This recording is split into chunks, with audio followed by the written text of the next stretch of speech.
ningependa tuanza hivi. Mwaka huu umekuwa na shughuli nyingi za kisiasa. Of course tumekuona kwa mjadala kuhusu BBI ambao wewe ulikuwa unaunga mkono BBI. Kuzimiwa kwa BBI kwa maoni yako iliharibu mipango yako ya kisiasa ama ni kitu ilisaidia? Wacha tuanze hapo. Mimi katika mjadala wa BBI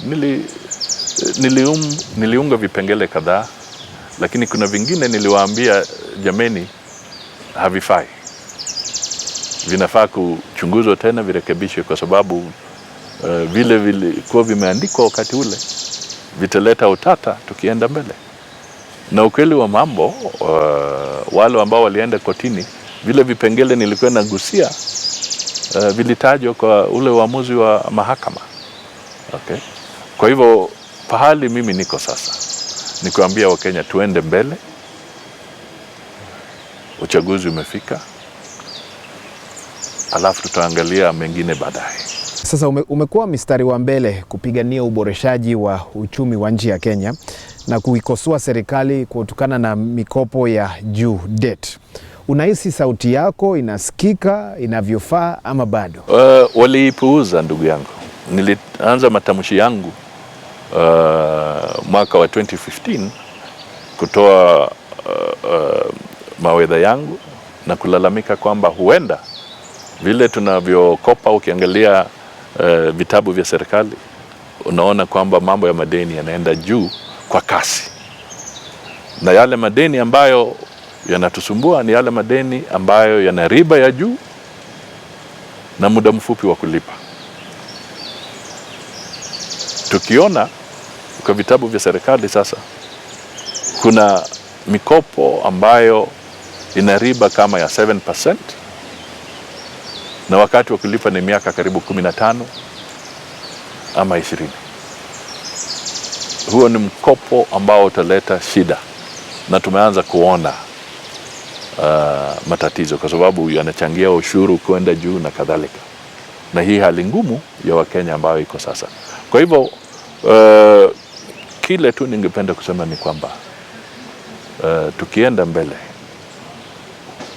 tuwe waaminifu kwa Wakenya, tuwe waaminifu kwa taifa letu, ili tukiwa na mipangilio ya kukopa tuwe na wale wataalamu ambao watatueleza kinaganaga kwamba mkopo kama huu ama aina huu utaleta shida baadaye. Tuepukane nao na tutafute mikopo tofauti. Ni mambo kama haya ndio mimi ningependa tuzungumze, na ndio kwa sababu nasema ndugu, tukienda mbele Wakenya ambao ni werevu. Unajua taabu ya wanasiasa labda mimi nikiwemo kila mara tunafikiri kwamba tunaweza wachezea Wakenya karata, tunaweza kuwahadaa na watatupigia tu kura. Lakini vile mimi nimeona mambo yamebadilika. Huyu mpigaji kura wa sasa, mpigaji kura wa 2022 sio mpigaji kura wa 2013, sio mpigaji kura wa 2008. Kuna mpigaji kura mpya ambaye amesema tusidanganyane, na atasema wakati wa kupiga kura tusidanganyane. Wacha tuendelee kuongea kisiasa kidogo, na wewe ni mmoja wa vigogo wakuu wa muungano wa OKA. Lakini muungano huu umekosolewa kwa kukosa ushawishi mkubwa wa kisiasa, kwa mfano kuelekea uchaguzi ujao. Unahakika kwamba OKA na wewe mwenyewe utafika debeni ama utajiunga na wale wanatajwa kama farasi wawili? Mimi nataka nikwambie OKA ina wanasiasa maarufu, na kile tu ningependa kusema ni kwamba Wakenya wapatie nafasi, na hawa pia watapambana ili wapate nafasi yao katika fikira za Wakenya. Kwa hivyo mtu kusema kwamba ati hawana ushawishi ama nini, sio ukweli. Mimi sikubaliani na hiyo. Mimi ningependa kuambia Wakenya kwamba wawe na fikira wazi. wawe na mawazo ambayo hayawaweki pahali labda vyombo vya habari vingependa kuwaweka.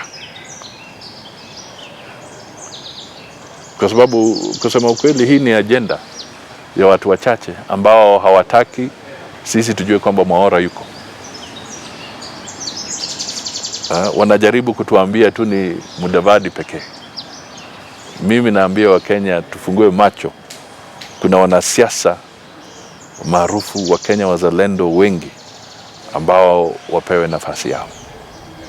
Tuendelee kuongea kuhusu Wakenya kidogo. Utafiti wa hivi punde unaonyesha Wakenya wengi wanahangaika, na nilikuwa nimekutajia hizo nambari kutoka Infotrack juzi, kifedha kutokana na gharama ya juu ya maisha. Mwaka mpya ukiwa wa uchaguzi, unahisi hii ni jambo lipi inafaa kufanywa kuwanusuru, kusaidia Wakenya?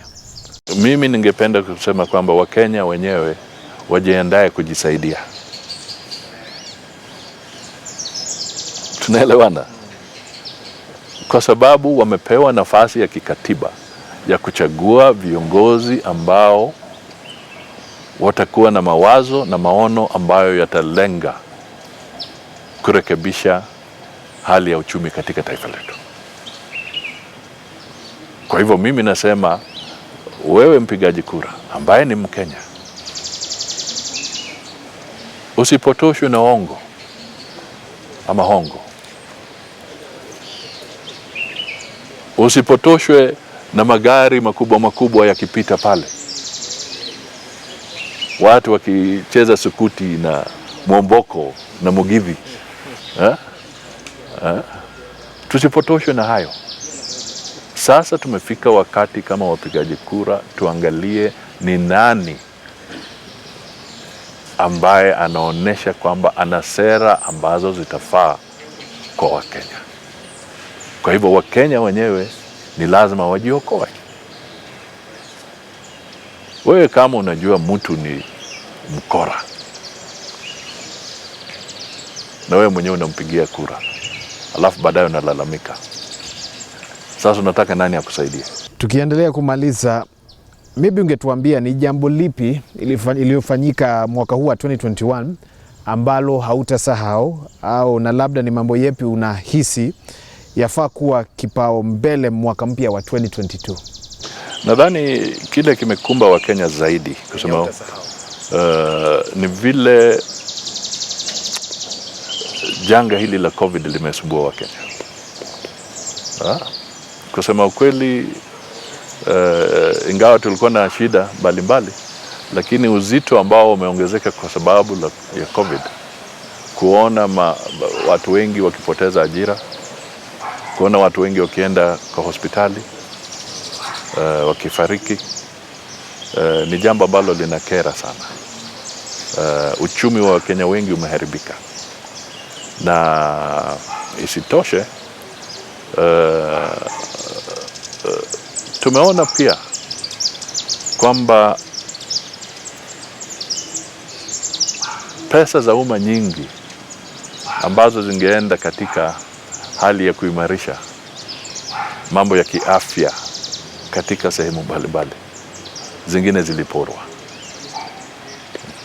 Haya ni mambo ya kuhuzunisha na kuleta. Hawajajua ni nani alipora mpaka leo wanangoja kusikia. Si ndio yale nilikuwa nikisema kwamba Wakenya wamekasirika, wanangoja kwamba waone watu wapelekwe mahakamani wajibu kule. Kwa hivyo kuna uchovu mwingi bwana. Kuna uchovu mwingi. Juzi nilikuwa nikisema kwamba watu wanasema kwamba siasa ni marathon. Lakini mimi nikasema kuna huyu mpigaji kura, huyu mpya huyu. Ule ambaye nimetaja hapa awali. Huyu anataka aone tukienda kwa kasi. Anataka aone tukienda kwa kasi, tupigane na ufisadi, aanze kuona dalili sawasawa kwamba tunarekebisha uchumi. Ona Musalia, unatumia methali zingine kali sana.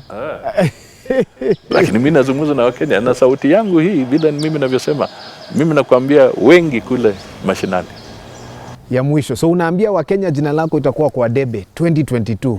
Basi, Liwe liwalo. Mimi nakwambia, naomba tu kitu kimoja.